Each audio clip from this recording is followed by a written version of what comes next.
This is Tom Good from Next Left Notes. Today I'm speaking with Michael Cavlan. Michael is a trauma nurse and street medic from Minneapolis. He has direct first-hand knowledge of many of the recent events that transpired during the Republican National Convention, which took place in his city. Okay. My first question is about the dual police departments and the involvement of Sheriff Bob and the Ramsey County Sheriff's Office, because it's very confusing. So I'm wondering if you can shed any light on how law enforcement divided responsibility for the RNC. Well, you know, what's interesting about that is that, first of all, like I said in one of my articles, the Minneapolis and St. Paul City Councils both basically gave full legal authority over to the police to do whatever they wanted. In regard to the sharing of power, as it turns out, the local city councils took it a step further and basically gave all legal authority of the police responses to the marches and to the rallies and the convention itself to the Department of Homeland Security. As it ended up, in fact, that's why during one incident where I talked about the Rage Against the Machine concert where the police were macing people, the person that was in charge of that, we actually seen him, myself and Laura seen him, was the sheriff mentioned, the sheriff of Ramsey County. He was actually in charge of that incident there. So they were actually cooperating very, very well together. And were given the full legal authority to do that by the local government elected officials here in Minneapolis and St. Paul. Okay, now that segues nicely into my next question, which is, was the FBI and JTTF presence obvious to casual observers? I mean, that kind of coordination doesn't just happen. No, that was... They were very heavily involved in this, and I know of the groups that were involved in a lot of the thuggery. One of the main contenders was the Minneapolis Police Department, which has a long history of brutality. The Ramsey County Sheriff's Department were also heavily involved in it, and in fact, I believe it's the Minneapolis version of the FBI. I can't remember the acronym for the alphabet soup right now, but they were also very heavily involved, as well as federal authorities. Related to the duality problem and my trying to get a handle on it, can you explain to me how the two mayors approached the RNC? Did they cooperate? And how are they responding at the moment to the charges of police misconduct? That's the funniest thing of all, is that, first of all, just to kind of make this kind of all in context, we have here in Minneapolis and St. Paul two so-called progressive mayors. In fact, the mayors of both cities were actually they were both endorsed by an organization out here called Progressive Minnesota. And after the police riots and multiple reports of police brutality of medics, of journalists, of innocent people, of actually in one case where the police were chasing a woman down in a wheelchair while she was trying to get away and macing her in the face. And we do have video footage of that, by the way. Afterwards, R.T. Ryback, who is the mayor of Minneapolis, currently has images of eventually running for the U.S. Senate, we're hearing, along with Mayor Coleman, held a press conference in which they congratulated the police and said that the RNC had gone down magnificently. So that's their approach. They're going to just try to gloss over it, or?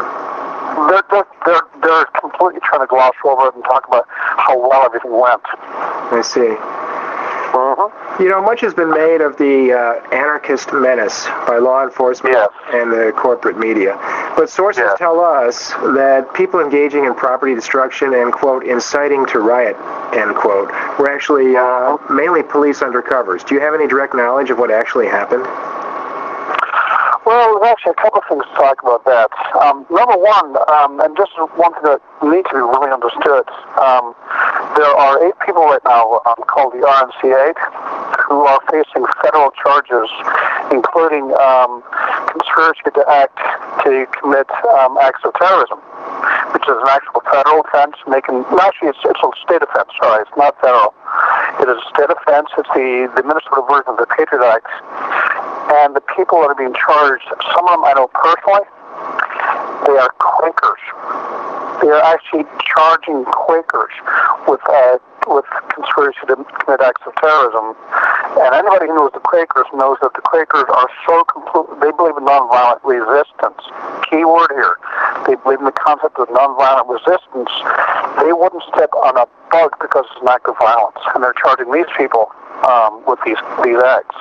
That's amazing. You know, I work with some Quakers myself, and I'm just wondering if you can identify who of these folks by name are Quakers, because perhaps our listeners will recognize them. Okay. The one person that I know for sure that is a Quaker is my friend, Monica Bicking. Monica Bicking and her father. Her father comes from the Quaker tradition and is a wonderful, wonderful man. There's also I can't remember her first name because I know her mother, Gilman. Rhoda Gilman's daughter is also a Quaker, and it's unbelievable. Also, when you talk about the actual use of police infiltrators, we have gotten a number of reports of black-clad demonstrators coming from behind police lines, smashing windows, and then retreating back to behind the police lines.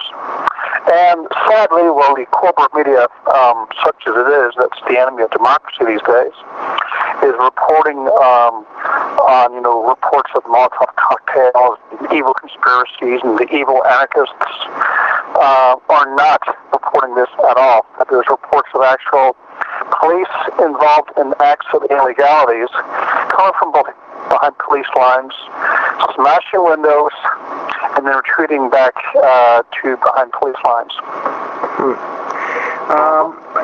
In addition, well, you mentioned the media, so let's move on to talking about the media for a moment. There have been numerous reports of police targeting of journalists. Did you personally observe any of this? Yes, I did. In fact, I'll even take a step further than that. There was one instance outside of the Convergence Center in St. Paul when myself and some lawyers were there because we got a call that the police may be trying to raid the facilities again. And we observed a St. Paul police undercover officer who had been involved in the raids the Friday before, who was there taping people masquerading as a journalist. He actually had press credentials, and he was actually using his press credentials to masquerade as press, and was actually spying on the protesters. There was also incident after incident after incident of the police targeting journalists. One instance, I was actually right there when they arrested her. I'm not sure of her name, but I know that she was a journalist, independent journalist, of course, who was snatched by the police at the Mears Park rally for the Poor People's March, which is, I believe, Wednesday, as I remember. Tuesday. It was Tuesday. The fact that there were police officers masquerading as journalists should have made it easier for Chief Harrington to identify journalists, but apparently it didn't help, because Harrington told NPR that it was, quote, difficult, end quote, to identify journalists. Consequently, many were arrested. Can you comment on the chief's statement that he couldn't identify who was a journalist and who wasn't? Absolutely. Chief Harrington is a liar. Flat out liar.